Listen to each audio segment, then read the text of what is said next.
I don't believe in monsters. Maligayang pagdating sa 10 Minutes Movie Recap. Sa videong ito, ipapaliwanag namin ang isang thriller tungkol sa isang grupo ng mga kabataan na nakakita ng mahiwagang itlog sa tabing dagat. Nang mapisa ito kinabukasan, naging nakakatakot na halimaw ito. Maliligtas kaya nila ang kanilang sarili mula sa mga halimaw? Alamin natin ang buong kwento ng The Sand. Nagsisimula ang The Sand sa isang magandang tabing dagat. May isang grupo ng mga kabataan na nagpa-party sa tabing dagat noong gabi. Sa gitna ng party, gumawa ng patakaran ang isang binata na bawal gumamit ng cellphone ang lahat ng nandoon. Kaya't kinuha niya ang lahat ng cellphone at inilagay sa trunk ng kotse. Hindi nagtagal, dalawang lalaki ang may dalang malaking bagay na puno ng malagkit na uhog. Parang itlog ng alien ang itsura nito. Sabi nila, nakita nila ito malapit lang sa tabing dagat. Hindi nila alam na ang kakaibang bagay na ito ay magdadala ng kapahamakan pagdating ng umaga. Pagsapit ng umaga, nagising si Kylie, at hindi nagtagal, nagising din si Mitch. Nasa lifeguard's house sila. Samantala, ang kanilang mga kaibigan ay tulog pa rin sa kotse.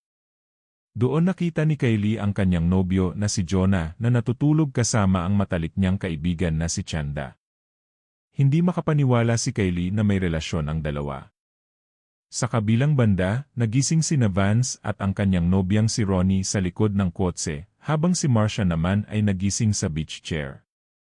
Nakakita si Kylie ng ibong dagat na naghahanap ng pagkain, ngunit biglang nilamon ito ng buhangin.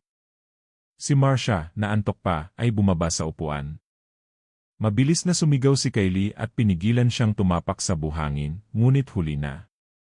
Nang lumakad si Marcia, biglang bumigat ang kanyang mga paa na parabang hinihigop siya ng buhangin. Nagkagulo ang lahat.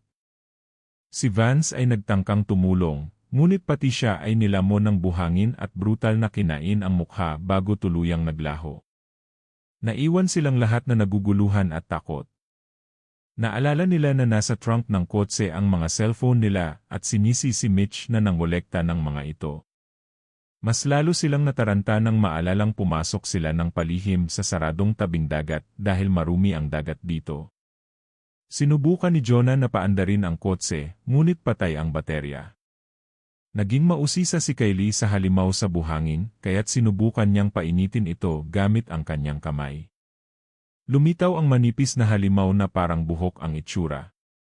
Samantala, si Gilbert, na natutulog sa loob ng basurahan, ay nagising at gustong lumabas, ngunit pinigilan siya ng grupo dahil may halimaw sa buhangin. Nalaman niyang dalawang kaibigan nila ang napatay na ng halimaw at napilitan siyang manatili sa loob ng basurahan. Nagsimula na silang mawalan ng pag-asa. Nagsulat pa si Ronnie ng liham para sa kanyang ina. Wala silang pagkain at inumin at kailangan lamang maghintay ng tulong. Napansin nila na lahat ng kasama sa party kagabi ay nawala na, nilamon ng buhangin. Nakita nila na ang malaking bato kagabi ay nabasag na, parang bagong pisa na itlog. Pinaniniwalaan nila na galing dito ang halimaw sa ilalim ng buhangin. Naisip ni Jonah na gamitin ang mga surfboard para makatawid at makuha ang cellphone. Habang naglalagay siya ng surfboard, muntik na siyang mahulog at nakagat siya ng halimaw, ngunit nakaligtas siya.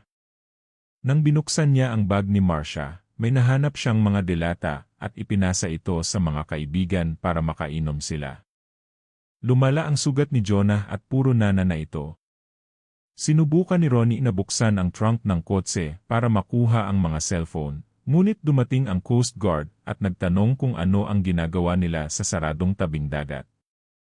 Ipinaliwanag ni Kylie na may halimaw sa buhangin, ngunit hindi naniwala ang Coast Guard. Laking gulat nila nang nakalakad ito sa buhangin nang hindi nasasaktan, yun pala ay dahil sa makapal na sapatos niya. Naaksidente ang Coast Guard nang mahulog ang susi niya sa buhangin at sinubukan niya itong pulutin.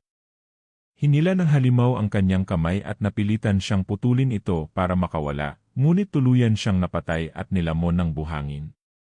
Dito napagtanto ng grupo na kailangan nilang magsapatos para makatakas. Nagpasa-pasa sila ng kahoy para makatawid, ngunit isa-isa pa ring nilamon ng buhangin ang kanilang mga kasama, kabilang sina Ronnie at Gilbert. Sinubukan ni Chanda na tumakbo papunta sa patrol car gamit ang tuwalya bilang proteksyon at nagtagumpay siya, ngunit nawalan siya ng malay matapos madapa. Naiwan sina Kylie at Jonah na naghihintay na magkamalay si Chanda. Pagsapit ng gabi, nagising si Chanda at nakakita ng lifeboat sa patrol car. Pinagana niya ito at sinalba sina Kylie at Jonah. Ngunit lumabas mula sa buhangin ang higanteng halimaw na may malapusit na galamay na kumikislap sa dilim. Gumamit si Kylie ng tangke ng gasolina at sinunog ang halimaw gamit ang posporo. Nakataka sila, ngunit hindi na kinaya ni Jonah ang kanyang sugat at namatay siya. Nagpasya sina Kylie at Chanda na maghintay ng tulong dahil hindi sila marunong magmaneho. Kinaumagahan, dumating ang isang lalaki na nakalakad din sa buhangin nang hindi nasasaktan at sinagip sila. Nagtapos ang pelikula sa eksena ng mga halimaw na papunta sa isa pang tabing dagat kung saan may mga bagong biktima na naghihintay.